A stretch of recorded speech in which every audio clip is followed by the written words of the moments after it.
Today I'm here with Miss Ayanna Norman, Voyager Scholarship recipient. So Ayanna, could you tell me a little bit about the scholarship?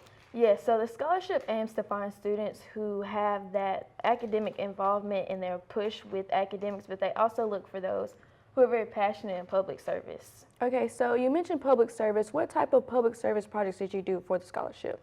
So yes, that is a common question that I get because people expect the projects that I mentioned to be like Nobel Prize peace-worthy projects, which I do find value in all the things that I do, which I've had my hand in plenty of different projects, whether it's volunteering at the animal shelter or preparing food to go out to certain communities and whatnot. But the one that I have pride in the most and that I actually have like a hand in the most is the Student Health Coalition. They're here on campus, and they're like a student branch off from the UMMC, which is the med school that's based in Jackson.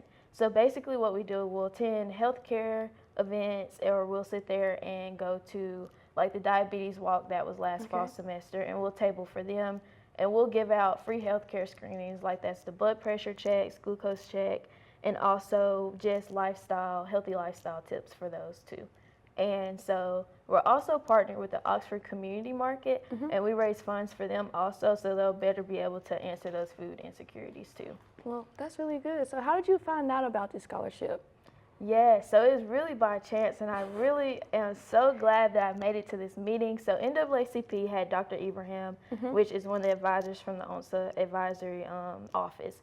And so basically, after she did a run through of the scholarships, I'm not sure if she mentioned the Voyager Scholarship, but whenever I went to her office for assistance to find scholarships, just to kind of expand like my career and my healthcare passions and whatnot, she actually matched me with the Voyager Scholarship after I gave her a resume of my involvements, whether that was my community service and like just academics and whatnot, and she matched me to that scholarship. So thank her for that. So do you have any tips for anybody wanting to apply for the scholarship in the future?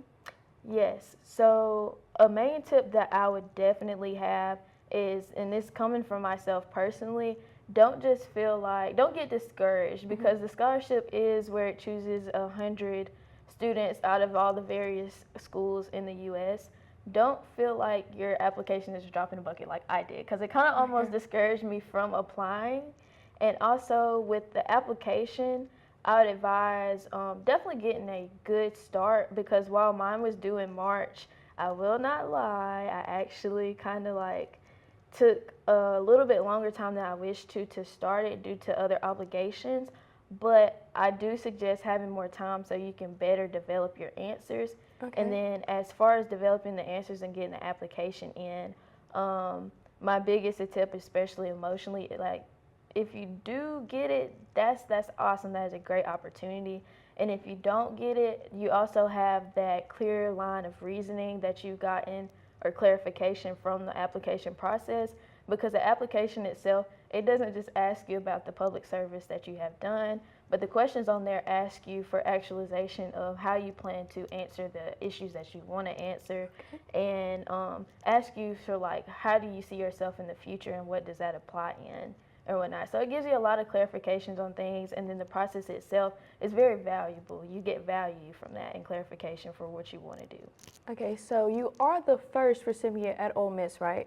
Yes. So yes. how does that make you feel, being the first person here to ever receive the scholarship? It's really honorable, and I kind of feel like I'm also like responsible of like, you know, with me being here on campus and being that first recipient of the Voyager Scholarship, you know, if someone were to ask for help, like applying for it, or just tip-wise, or if anybody were to email me, like, hey, I'm interested, what would you suggest that I do? Like, I'd be so graciously, like, I would feel obligated to, you know, help out, because I want to be that resource that I so graciously got last spring that really ended up being life-changing for me. Well, again, congratulations, and thank you so much for joining us today. Thank you. Back to you guys at the desk.